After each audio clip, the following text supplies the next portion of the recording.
What is going on, everyone? Welcome back to another tutorial series. In this video series, I'm going to be showing you guys how to use the Windows command line.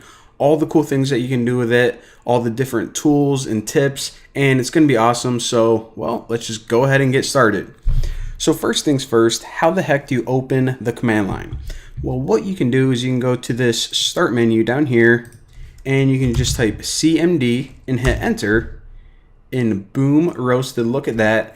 Or if you don't feel like moving your mouse, what you can do is you can actually just hit the Windows key on your keyboard, just like that. You can type CMD, hit enter, and look at that. You never even had to touch your mouse. So anyways, check this out. This is the Windows command line. How beautiful looking is this? So before we get started learning how to use it, how to move around, and all the cool things that we can do, let's talk about why we would ever want to use this. I mean, we already have this awesome graphical interface. I mean, that's kind of the point of Windows, so we don't have to use this command line. So why would we even bother with it? Well, actually, in a lot of cases, depending on what you're trying to do, the command line is actually faster than using the GUI. And whenever I say GUI, I mean graphical user interface. Pretty much are all of these cool icons and, pictures, dragging with the mouse. So this is called a graphical user interface, what you usually use. And it's pretty much the opposite of this old, outdated looking command line. But like I said, in a lot of cases, it's faster than using the GUI. And also, there are certain tools and software that are only available to the command line. So for example, I'm going to be showing you guys a program called T-Shark later on, and you can only run it from the command line. You can't use it, in a GUI type of way.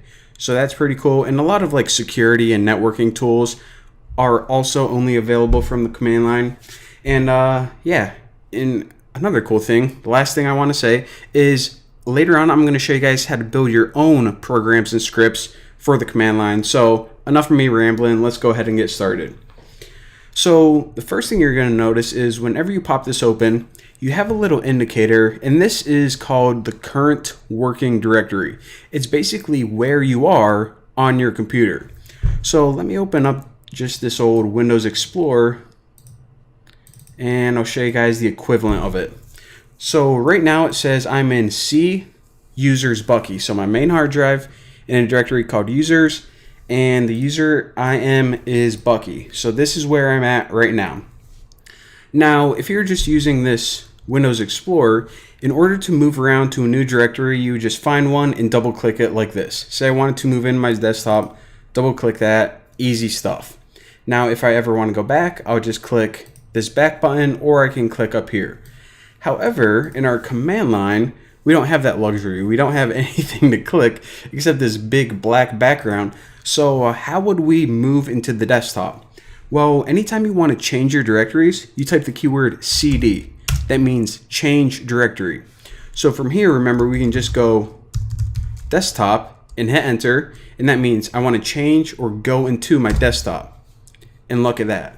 So now we are basically in the desktop. So now we can run whatever tools and make files from here, make directories, whatever we want to do. But now you're thinking, all right, well, how do we get back? Because in Windows Explorer, you can either click this right here, or it has a big old back button. With the command line, we don't have that back button.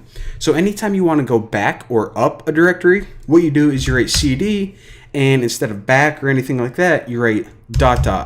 This means take me to the parent directory. So if you see, my path is C users Bucky desktop, so it's pretty much going to bump us back into Bucky right there. Pretty cool. Now, you know how I said that anytime you want to change a directory, you pretty much write CD and then name where you want to move into? Well, you're not only limited to moving one step at a time, you can actually move multiple steps. So you see, like in this Windows Explorer, if you want to get to a file or folder inside my desktop, you click desktop, and then, I don't know, maybe you want to go into videos. 2 clicks. So from here, what you can actually do is this. Type desktop and then backslash and then videos. So hit enter and boom, look at that. So we already see that whenever you use this, it only takes one step typing in one path rather than 2 clicks. So that's pretty cool. And now if you guys are like, all right, well, what if I want to go back 2 steps? So I want to go back in the desktop and then back into Bucky. Well, what you do is cd ... This is going to take you up 1. However, if you do / ... again, this means take me back 2 directories. So look at that. So that's the basics of how to navigate around, and I'll show you guys something else that's pretty cool. So if we are just in Bucky right now, you see that we have, let's say that we want to go to downloads. So what we can do is we can actually type cd, and then we can start typing the word downloads. But see, I'm lazy and I don't feel like typing in the entire word because it's going to take half a second and I got stuff to do. So instead, what you can do is you can actually hit tab on your keyboard. Now, what hitting tab does is it pretty much tries to auto complete it. So since I typed D, it said, okay, you want to change to a directory, but I have 2 of them that start with D, desktop and downloads. So I'm going to hit tab and it's going to fill in whatever it thinks I meant first. And it just looks at alphabetical order, the first directory that starts with D. Now, if it doesn't get the right one, then I can hit tab again and boom, look at that. So pretty much use tab whenever you want to autocomplete. And if there's only one, like, here, let me do this. CD desktop, let me go CD videos. So I only have 1 directory that starts with the V on my desktop. So it's just going to give me videos by default. But again, use tab to autocomplete and save you some time. And it doesn't only save you time, but it also helps with typos.